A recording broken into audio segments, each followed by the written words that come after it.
नमस्कार दोस्तों, मैं एडवोकेट यशवंत यादव आपका स्वागत करता हूं लाइव एडवाइस में। आज हम बात करेंगे कि देखिए, क्या आप लोन के डिफॉल्टर हैं, क्या आपकी 3 EMI डिफॉल्ट हो गई है।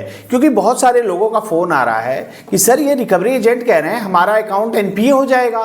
तो एनपीए हो जाएगा तो हो क्या जाएगा, माने एनपीए का मतलब क्या होता है, एनपीए होता कैसे है, इसके होने पे क्या क्या प्रक्रिया हो सकती है।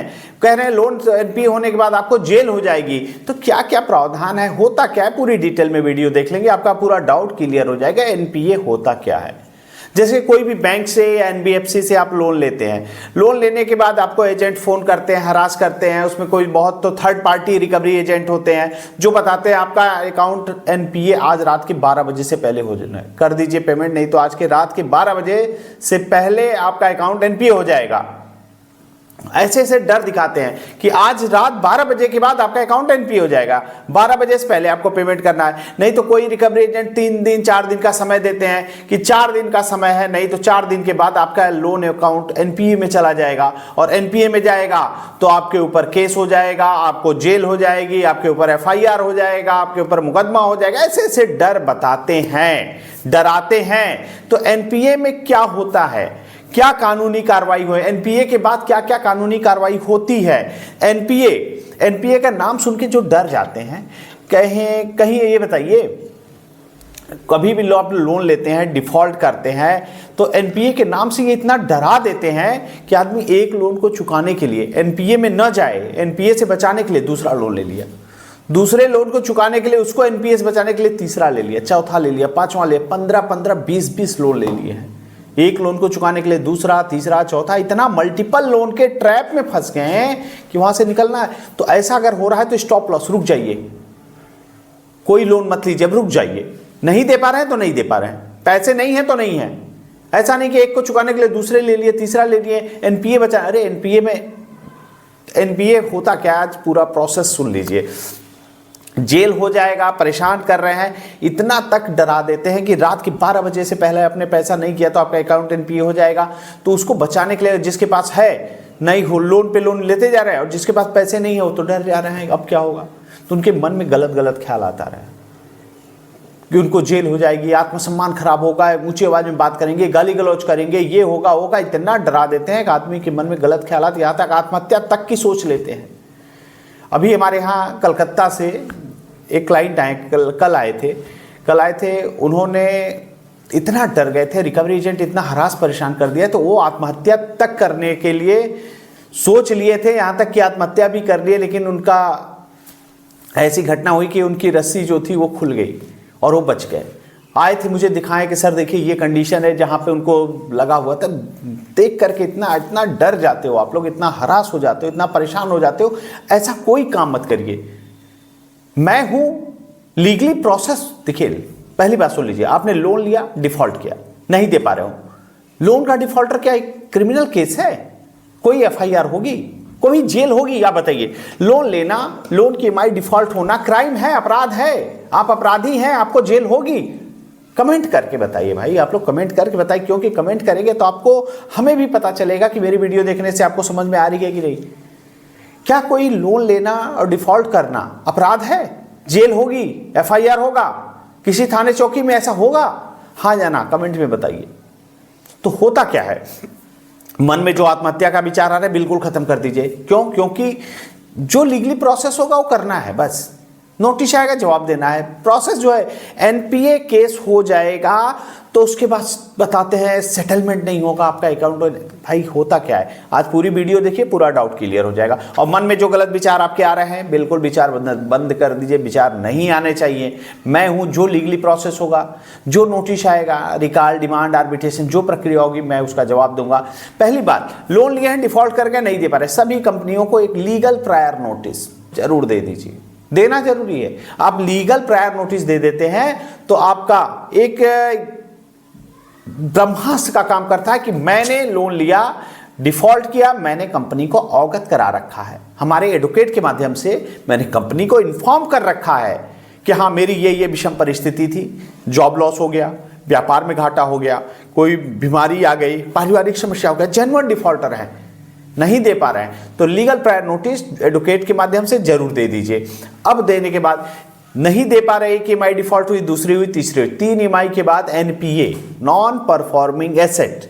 नाम ही सुनिए, NPA, नॉन परफॉर्मिंग एसेट। इसका मतलब आपके पैसे से कंपनी को कोई लाभ नहीं हो रहा है, माने आपका एसेट, बैंक का जो पैसा होता है उनका एसेट होता है, वह एसेट जो आपको दिया गया है लोन के रूप में, अब उस पैसे से कोई पैसा रिकवर नहीं हो रहा है, ब्याज नहीं मिल रहा है, कैपिटल नहीं मिल रहा है, तो उसको कहते हैं नॉन परफॉर्मिंग एसेट। उस पैसे से कंपनी को कोई लाभ नहीं हो रहा है, बस ये मतलब होता है।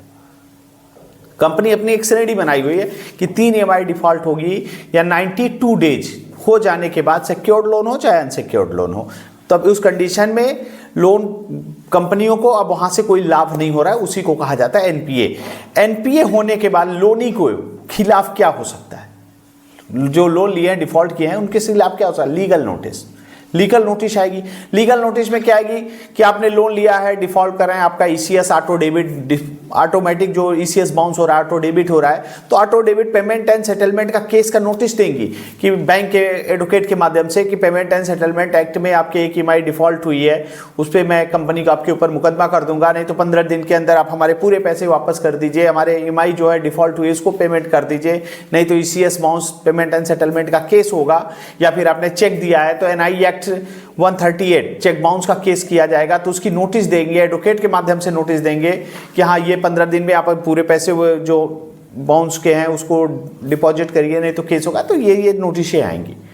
उसके बाद रिकॉल नोटिस आएगी, डिमांड नोटिस आएगी, या फिर कभी कभी जैसे क्रेडिट कार्ड में होता है ना, उसमें आपने ECS भी नहीं लगाया है, चेक भी नहीं दिया है, तो उस कंडीशन में आर्बिट्रेशन की प्रक्रिया करेंगे। आर्बिट्रेशन की प्रक्रिया माने दोनों की सहमति से एक आर्बिट्रेटर नियुक्त होंगे, बैंक और आपकी सहमति से, वो जो बातें जो जजमेंट देंगे दोनों को मान्य होगा, लेकिन ये दोनों की सहमति होना जरूरी। अगर आपकी सहमति नहीं है तो आर्बिट्रेशन की प्रक्रिया नहीं हो सकती, तो उसका ऑब्जेक्शन देना पड़ेगा। मैं बहुत सारी वीडियो में बताया हूं आर्बिट्रेशन का ऑब्जेक्शन कैसे देना है, क्या प्रक्रिया होती है, उसमें सुप्रीम कोर्ट का जजमेंट का कॉपी को अटैच करके उसको कैसे खारिज किया जाए। मैं बार बार कहता हूं पैसे हैं तो इनके पैसे दीजिए, पैसे हैं तो पैसे दीजिए, नहीं है आप जेन्युइन डिफॉल्टर हैं, नहीं है तो किसी जो परिस्थिति है, जो प्रोसेस है, जो तरीका है वो तो करना पड़ेगा। जेन्युइन डिफॉल्टर मतलब किसी विषम परिस्थिति के कारण लोन की EMI न दे पाना। जैसे बैंक ने आपके सिबिल को देख करके लोन दिया था, आपके जॉब को देख करके लोन दिया था, आपका जॉब ही छूट गई, लॉस हो गया, नहीं हुआ तो डिफॉल्ट हो गया, तो जेन्युइन है।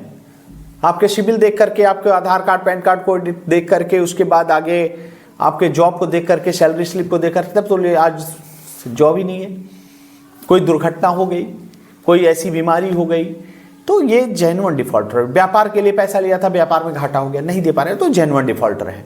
और बिल्कुल डिफॉल्टर की श्रेणी में नहीं आ रहे हैं, नहीं है पैसे, नहीं दे पा रहे, लेकिन कंपनी को अवगत कराना रिस्पॉन्सिबिलिटी आपकी है। आप RBI की गाइडलाइन है कि आप कंपनी को अवगत कराने के लिए कंपनी को लीगल प्रायर नोटिस जरूर दीजिए।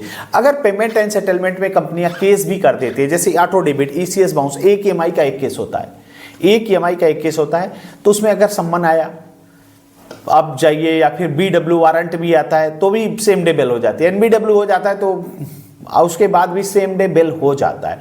तो मैं कभी भी कोर्ट में का नोटिस आता है सम्मन, उसको इग्नोर नहीं करना है, उसको वेरीफाई करा लीजिए किस स्टेज पे है, क्या है। आप एडवोकेट के माध्यम, अगर कलकत्ता में, अहमदाबाद, जयपुर में है तो मैं आपको एडवोकेट प्रोवाइड करा दूंगा, आगे का प्रोसेस करा दूंगा, और कोई दिक्कत समस्या परेशानी हो तो हमारा नंबर है, आप हमसे संपर्क कर सकते हैं। और NPA होने के बाद जेल का कोई प्रावधान नहीं है। जो ये रिकवरी एजेंट थर्ड पार्टी आपको डरा रहे हैं, धमका रहे हैं, उकसा रहे हैं, क्या ऐसा ऐसा करेंगे, NPA हो जाएगा तो आपको जेल हो जाएगी, बेल नहीं होगी, कानूनी कार्रवाई होगी, कोर्ट में केस हो जाएगा, आपको वकील इतने चार्ज कर लेगा, ऐसे करेगा, तो ये सब बहुत ज़्यादा परेशान होने की जरूरत नहीं है। एक EMI का पेमेंट एंड सेटलमेंट में एक EMI का एक केस होता है, सेम डे बिल हो जाती, मैं आपको एडवोकेट प्रोवाइड करा दूंगा, बिल करा दूंगा, जो प्रोसेस है, जो प्रक्रिया है, जो करना है वो कर देंगे। और जो रिकवरी एजेंट कहते हैं 12 बजे रात के बाद NPA हो, अरे हो जाएगा तो हो जाएगा। NPA मैं बचा भी लेता हूँ, एक EMI दे भी देता हूँ, तो उससे क्या, फिर तो मैं नहीं कंटिन्यू कर पाऊंगा। जब कंटिन्यू नहीं कर पाऊंगा तो फिर तो NPA में जाएगा ही, तो स्टॉप लॉस, रुक जाइए, कोई पेमेंट ऐसे करने का कोई फायदा नहीं है। NPA में जा रहा है, नहीं पैसे, या फिर पूरे पेमेंट है, देना है, पूरे पैसे हैं तो दीजिए, तब रेगुलर करिए अकाउंट को। जब नहीं है तो नहीं है, जो प्रोसेस है, जो करना है वो करिए। और कभी भी recall notice, demand notice, arbitration notice, किसी प्रकार की कोई नोटिस है, हमारा नंबर है, आप हमसे संपर्क कर सकते हैं, हमारी अपॉइंटमेंट दे सकते हैं, हमारी कॉल बुक करा के हमसे डिटेल में बात कर सकते हैं। और 13/2 13/4 की नोटिस आती है। आप पर्सनली मीटिंग करना चाहते हैं, प्रोसेस करना चाहते हैं तो आप हमसे पर्सनली मीटिंग कर सकते हैं। हमारा कॉन्टैक्ट नंबर है आपके पास। और मैं अपनी बातों को यहीं समाप्त करता हूँ। जय हिंद, जय भारत, धन्यवाद।